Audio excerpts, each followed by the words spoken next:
Welcome to only IAS. स्वागत है आप सभी लोगों का प्रीलिम बूस्टर न्यूज डिस्कशन में। आज है 30 नवंबर 2021। तो आइए देख लेते हैं कि ऐसे कौन से इंपॉर्टेंट आर्टिकल्स हैं जो आज हम कवर करने वाले हैं। उसके पहले मैं एक करेक्शन करना चाहूंगा। लास्ट सेशन में जब हम बात कर रहे थे national multi dimensional poverty index के बारे में, तो मैंने आपको 10 इंडिकेटर्स बता दिए थे। एक्चुअली में वो 10 indicators global multi dimensional poverty index के थे। जो नीति आयोग का national multi dimensional poverty index है वो 10 नहीं बल्कि 12 इंडिकेटर्स इस्तेमाल कर रहा है अंडर 3 डायमेंशंस, जिनमें पहला है न्यूट्रिशन, दूसरा है चाइल्ड एंड एडोलसेंट मोर्टेलिटी, तीसरा है एंटीनेटल केयर। एजुकेशन में आते हैं तो ईयर ऑफ स्कूलिंग और स्कूल अटेंडेंस कैलकुलेट किया जाएगा। और जब हम स्टैंडर्ड ऑफ लिविंग में आएंगे तो cooking fuel, sanitation, drinking water, electricity, housing, asset और बैंक अकाउंट को इवैल्यूएशन में लिया जाएगा। हमारा फर्स्ट आर्टिकल पैसिफाई प्रोजेक्ट के बारे में है। Wide area linear optical polarimeter, इसे आप शॉर्ट में कह सकते हैं वैलो। ये काफी इंपॉर्टेंट इंस्ट्रूमेंट है जो पैसिफाई प्रोजेक्ट में इस्तेमाल किया जा रहा है। इसे पुणे में यानी कि इंडिया में डेवलप किया जा रहा है। पुणे में inter university centre for astronomy and astrophysics वो इसे डेवलप कर रहे हैं। पैसिफाई का फुल नेम है पोलर एरिया स्टेलर इमेजिंग इन पोलराइजेशन हाई एक्यूरेसी एक्सपेरिमेंट। ये एक इंटरनेशनल एफर्ट है जहां पर हम आसमान को यानी कि स्काई को सर्वे कर रहे हैं। ये सर्वे करके हमें मिलेगा क्या? गैलेक्सीज और बहुत जो डिस्टेंट स्टार्स हैं, हम उन्हें कैलकुलेशन में लेंगे और उन्हें स्टडी करके जो हमारा यूनिवर्स है उसके बारे में जानने की कोशिश करेंगे। इसके लिए हम लाइट के पोलराइजेशन का इस्तेमाल करेंगे। जो मिलियंस ऑफ स्टार्स से हमारे पास आती हैं लेकिन हम उन्हें आसानी से डिटेक्ट नहीं कर पाते, लेकिन जो पोलराइज लाइट होती है उसे डिटेक्ट करना आसान होता है। लाइट का पोलराइजेशन क्या होता है? देखिए, लाइट जब भी ट्रेवल करती है तो उसके साथ एक इलेक्ट्रोमैग्नेटिक फील्ड ट्रेवल करता है। वो जो इलेक्ट्रोमैग्नेटिक फील्ड होता है वो किसी भी डायरेक्शन में हो सकता है, हर पॉसिबल डायरेक्शन में हो सकता है।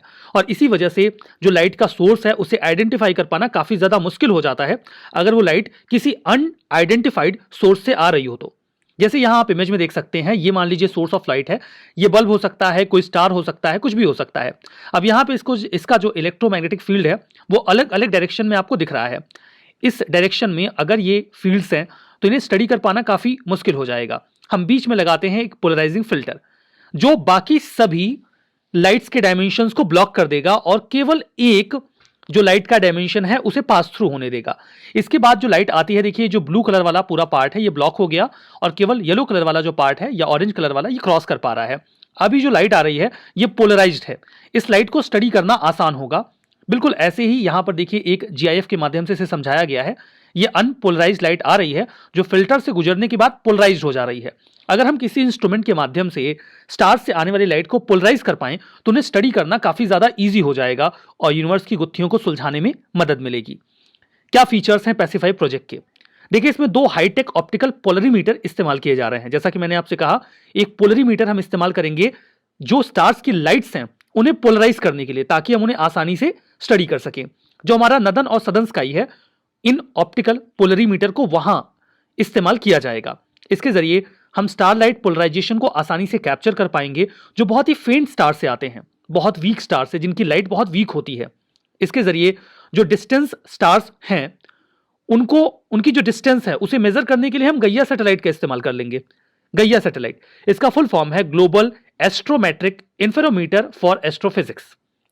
इसके बाद जो डेटा हमारे पास होगा हम उसे कंबाइन करेंगे और फर्दर जो वेलोप है wide area linear optical polarimeter, उसके थ्रू उसे स्टडी करने की कोशिश करेंगे। वेलोप क्या है? एक इंस्ट्रूमेंट है पैसिफाई प्रोजेक्ट का, ये तो हमने सबसे पहले देखा था। ये जो 2 ऑप्टिकल टेलीस्कोप हैं जो नदन और सदन स्काई को स्टडी करने के लिए लगाए जा रहे हैं, उसी पे हम माउंट कर देंगे, जिसके माध्यम से हम पोलराइज लाइट को डिटेक्ट करेंगे। गैया की बात करते हैं। ये European space agency astronomical observatory mission है। मतलब कुल मिला के ये यूरोपियन स्पेस एजेंसी का एक मिशन है जहां पर हम गैलेक्सीज के, मिल्की वे और जो अदर यूनिवर्स के कॉम्पोजिशन, फॉर्मेशन या इवोल्यूशंस हैं उनका एक 3 डायमेंशनल मैप तैयार करते हैं ताकि हम उसे अच्छे से स्टडी कर सकें। हमारा next article wage rate index के बारे में है। एक्सपर्ट्स के एक ग्रुप ने अभी वेज रेट इंडेक्स का जो बेस है उसे रिवाइज कर दिया है। पहले ये बेस ईयर जो था वो 1963 से 1965 यानी कि 1963 टू 65 हुआ करता था और वहां पर जो हम बेस मानते थे उसे मानते थे 100 यूनिट। अब इसे 2016 कर दिया गया है। ये जो वेज रेट इंडेक्स है ये एक्चुअली में ये पोर्ट्रे करता है कि जो अलग अलग सेक्टर्स हैं इकोनॉमी के, वहां पर वर्कर्स को जो वेज मिल रहा है उसमें कितना बदलाव हुआ है और कितना रिक्वायर्ड है। तो कुल मिला के कैलकुलेशन के पर्पज से वेज रेट इंडेक्स काफी ज्यादा महत्वपूर्ण हो जाता है। इसे कंपाइल किया जाता है लेबर ब्यूरो के द्वारा। लेबर ब्यूरो एक अटैच्ड ऑफिस है ministry of labour and employment का। तो लेबर ब्यूरो किस मिनिस्ट्री के तहत आता है? Ministry of labour and employment के तहत। जो नया वेज रेट इंडेक्स है ये 2016 को एज अ बेस ईयर इस्तेमाल करेगा। ठीक है, अब यहां पर जो नया वीआरआई है, WRI है, ये साल में 2 बार कंपाइल किया जाएगा, 6 महीने पे, एक 1 जनवरी को और दूसरा 1 जुलाई को। कुछ और भी बदलाव किए गए हैं। एक तो बेस ईयर चेंज किया गया है। इसे चेंज करने के लिए जो ऑक्यूपेशनल वेज सर्वे किया गया था, ये 7th राउंड था उसका, उसी का डेटा यूज किया गया। पहले महज 21 यानी कि 21 इंडस्ट्रीज कैलकुलेशन में थी, अब 37 इंडस्ट्रीज को कैलकुलेशन में लिया गया है। फर्दर ये जो कैटेगरी थी उसमें बदलाव हुआ है। जैसे पहले जो मैन्युफैक्चरिंग सेक्टर था उससे केवल 14 इंडस्ट्रीज कैलकुलेशन में थी, लेकिन अब मैन्युफैक्चरिंग सेक्टर से टोटल 30 इंडस्ट्रीज कैलकुलेशन में है। पहले माइनिंग सेक्टर की 4 इंडस्ट्रीज थी, अभी भी माइनिंग सेक्टर की 4 ही इंडस्ट्रीज हैं। पहले जो 3 इंडस्ट्रीज थी वो प्लांटेशन सेक्टर से हुआ करती थी, अब भी प्लांटेशन सेक्टर से आपको 3 ही मिलेंगी। तो कुल मिला के जो पहले यहां पर 14 इंडस्ट्रीज हुआ करती थी मैन्युफैक्चरिंग सेक्टर से, उसे बढ़ाकर अब 30 कर दिया गया है। तो जो कैलकुलेशन है वो थोड़ा और होलिस्टिक हो जाएगा। जो नया बास्केट है इसमें हर इंडस्ट्री की यूनिट्स होती है ना, तो पहले केवल 1256 यूनिट्स कैलकुलेट की जाती थी, वहां पर जो इकोनॉमिक एक्टिविटीज थी वो कैलकुलेशन में आती थी। अब 2881 यूनिट्स को कैलकुलेशन में किया जाएगा, जहां पर 700 टाइप ऑफ ऑक्यूपेशंस कवर्ड होंगे। तो ये तो चेंजेस अभी हुए हैं। हमारा नेक्स्ट आर्टिकल नमदा क्राफ्ट के बारे में है। Ministry of skill development and entrepreneurship ने 2 प्रोजेक्ट लॉन्च किए हैं। पहले का नाम है revival of Namda craft of Kashmir as special pilot project. इसे प्रधानमंत्री कौशल विकास योजना 3.0 या 3.0 के तहत लॉन्च किया गया। दूसरा upskilling of artisans and weavers of Kashmir under recognition of prior learning component of प्रधानमंत्री कौशल विकास योजना। अब देखिए दोनों जो प्रोजेक्ट्स हैं उनके नाम मैंने आपको सीधे सीधे बता दिए। पहले वाले के नाम से एकदम साफ पता चल रहा है कि कश्मीर में जो नमदा क्राफ्ट है हम उसे रिवाइव करेंगे, और दूसरे का मतलब साफ एकदम पता चल रहा है कि जो प्रधानमंत्री कौशल विकास योजना का एक कंपोनेंट था कि अगर किसी व्यक्ति के पास पहले से कोई स्किल है तो हम उसे रिकॉग्नाइज करेंगे और उसका सर्टिफिकेट उसे दे देंगे। तो इन दोनों प्रोजेक्ट्स को अभी लॉन्च किया गया। अब यहां पर देखिए ऑब्जेक्टिव यही है कि जो कश्मीर का नमदा क्राफ्ट है हम उसे रिवाइव करें और जो आर्टिशियंस उनमें इन्वॉल्व हैं उनके आर्ट को रिकॉग्नाइज करें। अब ये नमदा क्राफ्ट क्या होता है? देखिए ये ऊन से बना होता है, लेकिन ध्यान दीजिएगा कि इसमें वीविंग नहीं की जाती, मतलब ऊन को बुना नहीं जाता बल्कि फेल्टिंग की जाती है। फेल्टिंग का मतलब क्या होता है? एक बेस तैयार करते हैं, उस बेस के ऊपर जो रुई है उसे बिखेर देते हैं, इसे रोल करके इसमें एकदम मिक्स कर देते हैं। मिक्स करने के बाद इसे सप्रेस किया जाता है, और सप्रेस करने के लिए एक प्रकार का इसमें पानी डाल देते हैं ताकि ये एक प्रकार से बैठ जाए, बराबर हो जाए। फिर प्रेस करते हैं, दबाते हैं एक प्रकार के टूल से जिसे पिंजरा कहा जाता है। ऐसे होता क्या है कि लेयर के ऊपर लेयर, कई सारी लेयर्स क्रिएट हो जाती हैं और ऊन का एक मोटा सा कारपेट नुमा कपड़ा तैयार हो जाता है या एक स्ट्रक्चर तैयार हो जाता है। इनिशियली इसका इस्तेमाल सर्दी या बरसात से बचने के लिए किया जाता था। आज इसका इस्तेमाल कारपेट के तौर पे करते हैं, डेकोरेटिव आइटम के तौर पे करते हैं, बाद में इसके ऊपर कुछ कढ़ाई वगैरह कर देते हैं ताकि ये सुंदर दिखने लगे, जैसा कि आप इस इमेज में देख सकते हैं। हमारा next article James Webb space telescope के बारे में है। अक्सर न्यूज में आता रहता है। अभी न्यूज ये आई है कि 2022 दिसंबर के पहले तो नहीं जाने वाला ऑर्बिट में। क्या है ये? देखिए ये एक जॉइंट वेंचर है, नासा का, यूरोपियन स्पेस एजेंसी का और कनेडियन स्पेस एजेंसी का। रिपीट करता हूं, नासा का, यूरोपियन स्पेस एजेंसी का और कनेडियन स्पेस एजेंसी का। ये इंफ्रारेड ऑब्जर्वेटरी है जो कि जो स्पेस है उसमें ऑर्बिट करेगा, जिसके माध्यम से हम हबल टेलीस्कोप के रिटायर हो जाने के बाद बाकी का जो यूनिवर्स है उसे स्टडी करेंगे। ध्यान देने वाली बात यह है कि इसकी वेवलेंथ हबल स्पेस टेलीस्कोप की तुलना में ज्यादा है।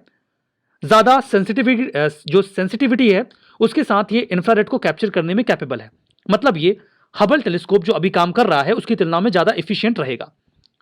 इसे पहले पुकारा जा रहा था नेक्स्ट जनरेशन स्पेस टेलीस्कोप। 2002 में इसका नाम बदल के नासा के जो एक एडमिनिस्ट्रेटर थे उनके नाम पे रख दिया गया, जिनका नाम जेम्स वेब था। इसमें 6.5 मीटर का प्राइमरी मिरर लगाया गया है, जो कि हबल की तुलना में काफी बड़ा है। यह हमारे कॉस्मोस को और अच्छी तरीके से समझने में हमारी मदद करेगा। इसके पास बड़े मिरर्स हैं, ये ज्यादा सेंसिटिविटी के साथ इंफ्रारेड को कैप्चर कर सकता है। इसके जरिए हम कोशिश ये करेंगे कि जब हमारे यूनिवर्स का निर्माण हुआ था तो जो तारे बने थे हम उनकी लाइट को डिटेक्ट करके स्टडी करें। मतलब 13.5 बिलियन ईयर्स एगो जो यूनिवर्स तैयार हुआ था उसके जो भी रेमिनेंट्स हैं उन्हें स्टडी करने का ट्राई करेंगे। हमारा नेक्स्ट आर्टिकल सफर के बारे में है। इसका फुल फॉर्म है system of air quality and weather forecast research. यहां पर देखिए, दिवाली के एयर पोल्यूशन के बाद 4 इंडियन सिटीज में दिल्ली, अहमदाबाद, मुंबई और पुणे में इसे स्टडी किया गया। इसे डेवलप किया गया है Indian institute of tropical metrology Pune के द्वारा और इसे ऑपरेशनलाइज किया जा रहा है इंडियन मेट्रोलॉजिकल डिपार्टमेंट के द्वारा। नाम से एकदम साफ है, ये जो मेट्रोपॉलिटन सिटीज हैं वहां पर एयर क्वालिटी को इवेलुएट करता है, वहां पोल्यूशन का क्या लेवल है उसे स्टडी करता है। इंडिया का जो पहला air quality early warning system था जो दिल्ली में लगाया गया था, उसी का इंटीग्रल पार्ट है ये। प्रॉपर कलर एलईडी डिस्प्ले होता है जो बताता है कि एयर क्वालिटी का लेवल क्या है और 72 घंटे पहले ही एयर क्वालिटी की जानकारी दे दी जाती है। यहां पर temperature, rainfall, humidity, wind speed, wind direction, UV radiation, solar radiation, इन सब की जानकारी मिलती है। कौन कौन से पोल्यूटेंट्स यहां पे मॉनिटर किए जाते हैं? PM 2.5, PM10, ozone, carbon monodioxide, ध्यान दीजिएगा कार्बन डाइऑक्साइड नहीं है, कार्बन मोनोडाइऑक्साइड है, nitrogen oxide, sulphur dioxide, benzene, टोलीन, xylene और मरकरी। ऑब्जेक्टिव यही है कि पॉलिसी मेकर्स को मदद करें कि क्या बदलाव करनी चाहिए या फिर क्या नियम कानून बनाएं कि पोल्यूशन कंट्रोल में आ जाए। फर्दर लोगों को अवेयर किया जाए, मिटिगेशन मेजर्स ऑप्ट किए जाएं ताकि पोल्यूशन से बचा जा सके। रिवीजन करते हैं। James Webb space telescope NASA, ESA और जाक्सा यानी कि जापान एरोस्पेस एक्सप्लोरेशन एजेंसी का इनिशिएटिव है। ये गलत है बिकॉज इसमें कैनेडियन स्पेस एजेंसी है, जाक्सा नहीं है। पैसिफाई प्रोजेक्ट, ये लाइट के पोलराइजेशन को स्टडी करेगा जो मिलियंस ऑफ स्टार्स से आते हैं, that's true. Wage rate index, इसे लेबर ब्यूरो कंपाइल करता है ministry of labour and employment के तहत, दैट्स ट्रू। नामदा क्राफ्ट बिहार का है, गलत है, ये जम्मू एंड कश्मीर का है। सफर, ये कार्बन डाइऑक्साइड, PM 2.5, 10 और ओजोन को मेजर करता है। मैंने आपको बताया था कार्बन डाइऑक्साइड नहीं है, तो ये गलत हो गया। आज का सेशन हम यहीं पे रोकते हैं। बहुत बहुत धन्यवाद।